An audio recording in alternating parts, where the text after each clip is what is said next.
going on there, YouTube?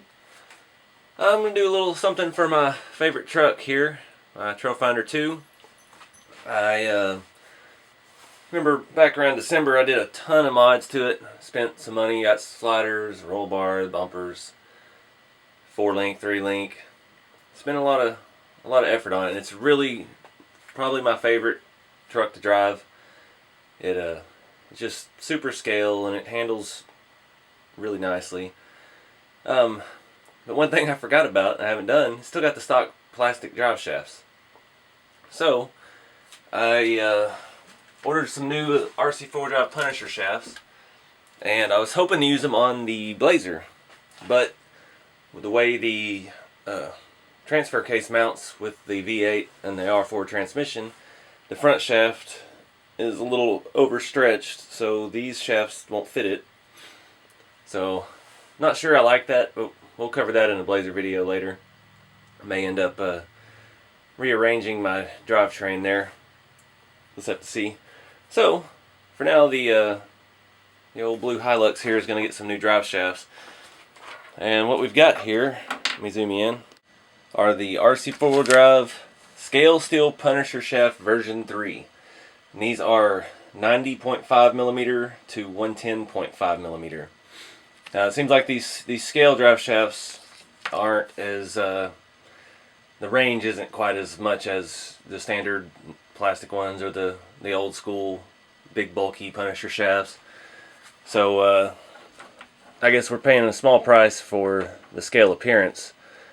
These things are super nice. I fell in love with these on the short wheelbase build, the Trailfinder 2. It came with a shaft like this stock. It's even a smaller diameter than this. It looks really, really scale. But these look great. I picked these up. I think I got them on eBay for around, I think it was like $19 a piece, which was actually cheaper than RC4wd's site was.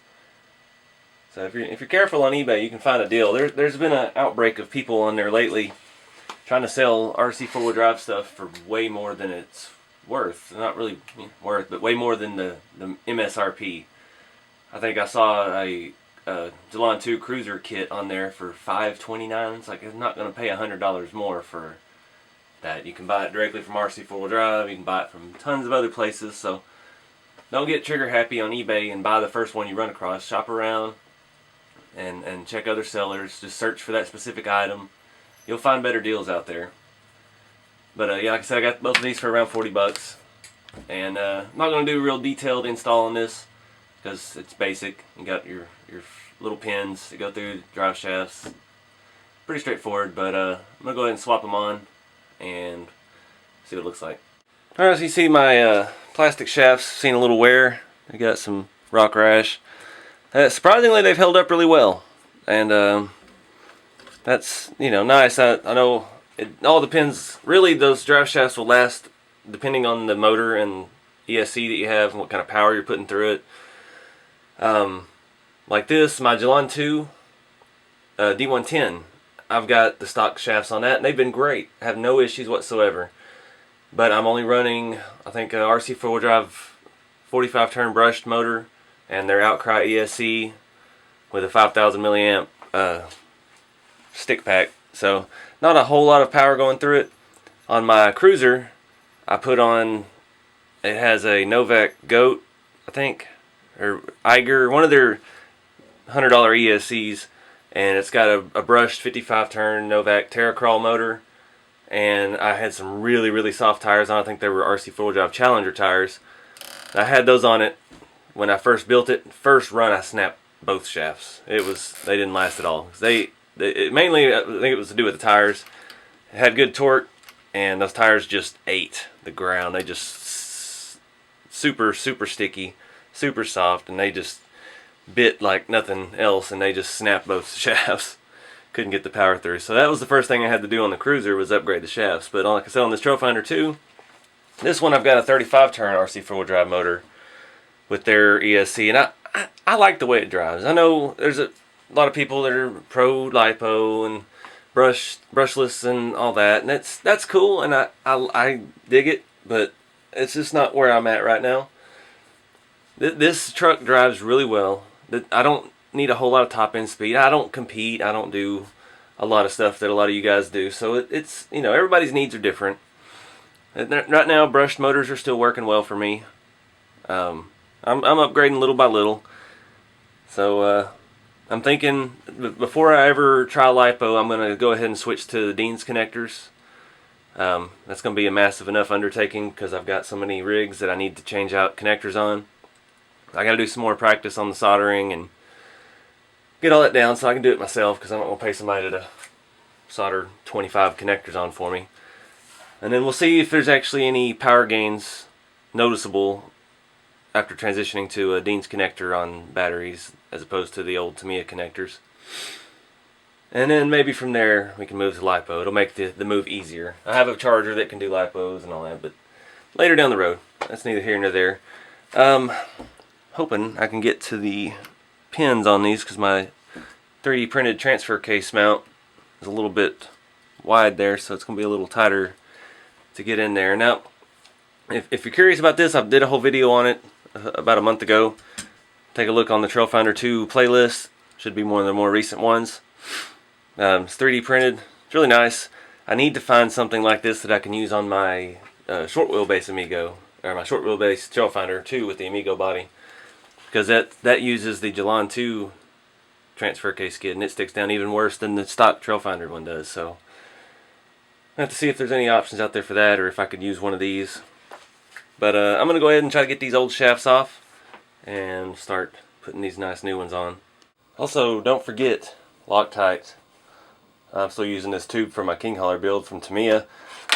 You got to Loctite all of those pins and set screws on your drive shafts, because they will be the first thing to go once you start driving. Alright guys, I got them swapped out. Couple little issues. Okay, so the geometry of it, you raise the transfer case up into the vehicle. I know we're looking at it upside down, but that's in essence making it further away from the axles. So my front one is a little short, a little wobbly. I put a battery on it, drove it around the house. Once you got the weight of the vehicle setting on it, it's a lot better. There's not a whole lot of slop, so I think it's going to work. Back one's just fine. I'd had some issues getting the holes to line up. The holes on the rear axle only, on the transfer case and the pinion on the axle, just were off just a fraction of a millimeter, and I couldn't get the pin through, so I had to use the short set screws.